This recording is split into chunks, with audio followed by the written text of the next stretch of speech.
Hi everyone, and welcome back to my channel. Today we're going to talk about accents.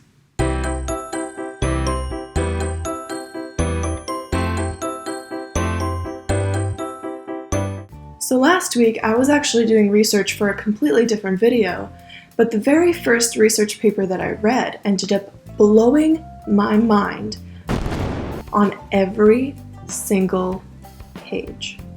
Now listen, you know those like shower thoughts that you get sometimes, or the things you think about that are like cosmic at night to like before you're falling asleep about your identity and like language and everything in between? Is it just me? Well, this paper addressed so many of these kind of questions that I've had that it's literally my favorite paper in the whole world at the moment.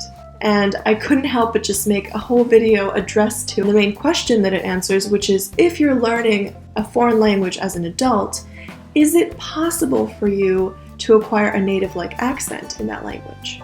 So what I've always thought and what I've been taught in university was, no, it's not possible.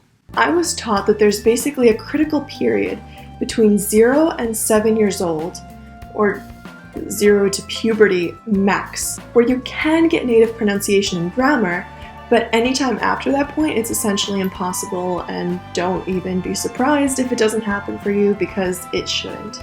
And the main reasoning behind it is kind of due to the fact that after that critical period, your brain is no longer in a rapid state of development, and it's not as plastic anymore, not as receptible to new information, that your vocal cords are kind of too stiff in the sounds that they're already making in the language that you speak, and like things like that. Lingo Steve actually also thinks it's impossible. Well, it turns out that actually all of that is like completely wrong. Not only does your brain maintain plasticity throughout its lifetime and continue to make new neural connections as long as you keep learning new information and new skills, but also your vocal muscles are just like any other muscles, and they can be retrained to do whatever you want.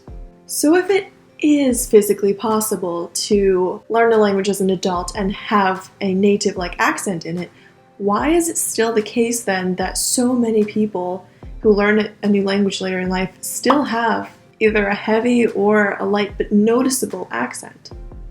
Apparently, according to this phenomenal paper, it's due to your brain and to your heart. Alright, well that's the end of the video. Just kidding. More specifically, it's due to how your brain processes inputs and stores this information, as well as more psychological stuff, like how you feel about and how flexible you are with your identity, what your attitude is like towards the people and the culture of the language that you're learning, and things like that. So, before we get to the really juicy, mind-blowing stuff, let's talk about first the more straightforward and tangible stuff.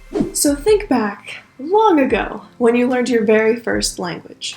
You heard it spoken by tons of people, all of which all had a different voice, pronunciation, pitch, pace of speaking, and so on. So to actually help you understand all these variations in still English, for example, your brain began to take new information and assimilate it through a top-down process into pre-existing old information and map it towards a single meaning for you. And a really good way to illustrate this, consider the 3 sounds.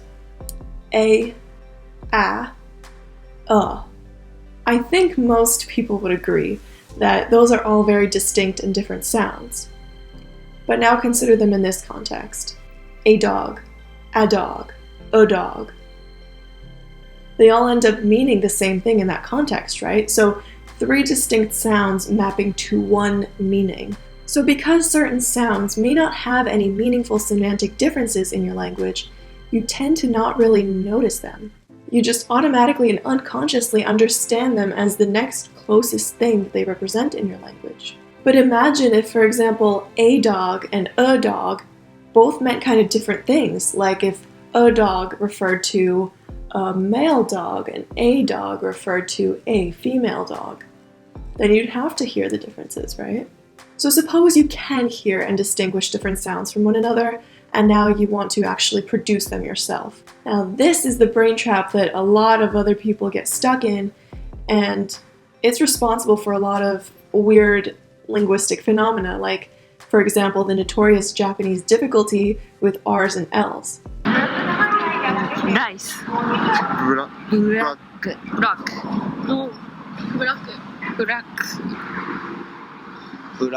Black.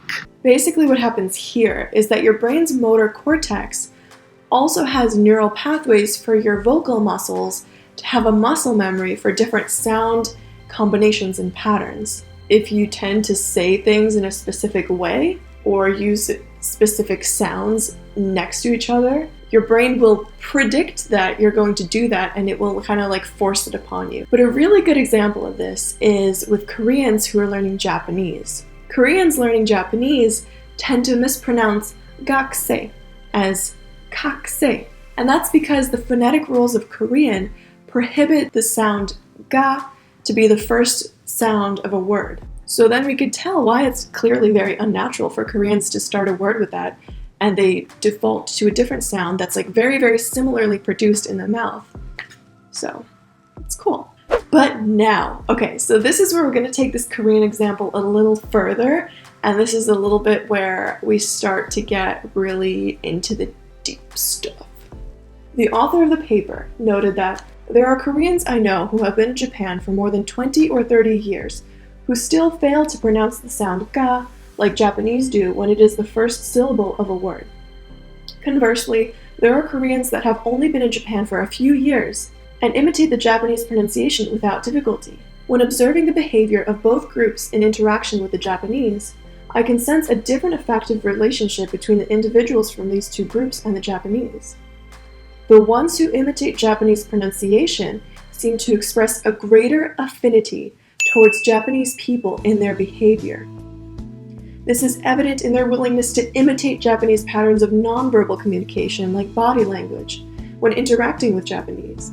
They appear to have a more developed sense of a Japanese self coexisting with their identity as a Korean. Their willingness to imitate appears to be accompanied by the development of the ability to notice the differences. Isn't that crazy? But yeah, and that was essentially what blew my mind 100 times over. The fact that it's really up to you, and it's about whether you like it, you know? So it means that according to this paper, the main reasons for individual differences in accent level among people of all ages, they're all related to identity, emotions, motivation, flexibility, openness, and other psychological and attitudinal factors. And particularly the three that you really need to take note of and remember. If you forget everything else from this video, remember this. The more affinity you have for the language and culture, the more you are willing to keep your identity fluid and take on additional identities. And the more empathy and ego flexibility that you have, the less of an accent you will have in your target language, and the more success you will have with foreign language acquisition in general. So, but makes sense, right? The Koreans who liked the Japanese more were those who were able to accommodate a new additional Japanese identity coexisting with their own Korean one. And that new identity included even imitation of the nonverbal patterns of communication, which is a clear indication of empathy as well. Because when you're a more empathetic person, you tend to mimic how someone's sitting or how their body is positioned. So do you believe it? Honestly, I do. But if you're not yet convinced or you just want to hear more, here's a bit of a more nuanced example about what happens when you have an inflexible identity on what kind of accent you end up developing.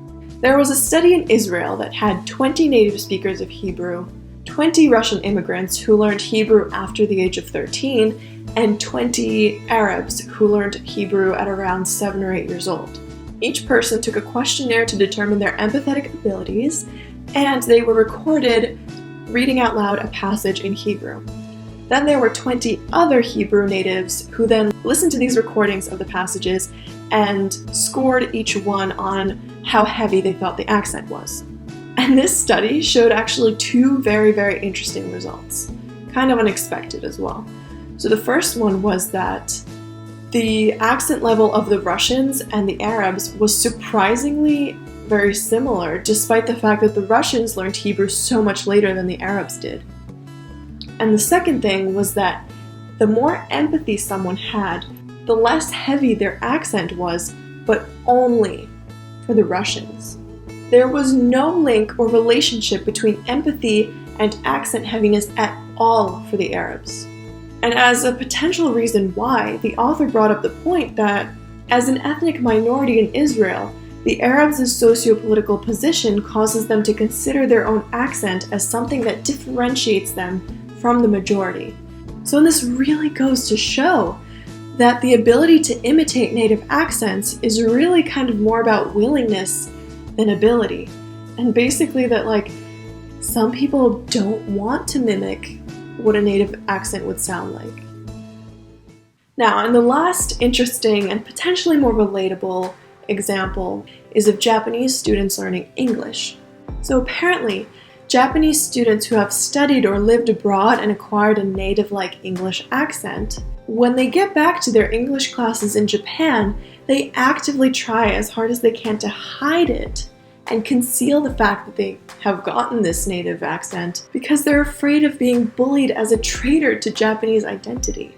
So yeah, and ultimately what this paper is mainly getting at is that you're fully capable of successfully and convincingly learning a new foreign language even as an adult, and how native your accent ends up sounding is completely up to you. And that the apparent age-related differences that we see in foreign language acquisition are not actually due to age in particular, but they're due to the age-related differences in the various psychological, sociological, and attitudinal factors that directly impact then foreign language acquisition. That empathy and the construction of new linguistic and cultural identities are central factors that play significant roles in how close you speak with a native-like accent in foreign languages. And that through that accent, we reveal affiliation with certain cultures and groups, and defined at various levels, whether it be national, regional, ethnic, social, educational, etc. Well, that's all for this video. I hope you enjoyed it, and if you liked it, please make sure to put a like down below. And if you want to see more videos like this or on related topics, then make sure to subscribe to my channel and hit the bell notification to find out whenever I post a new video. But yeah, I hope you guys enjoyed this video and learned something new that you can tell your friends or apply in your own life and understand maybe a little bit more about yourself. Feel free to follow me on any of my social media just to keep up with what I'm up to, what I'm posting outside of YouTube and related. So yeah, thanks so much for watching, and I'll see you next time. Bye!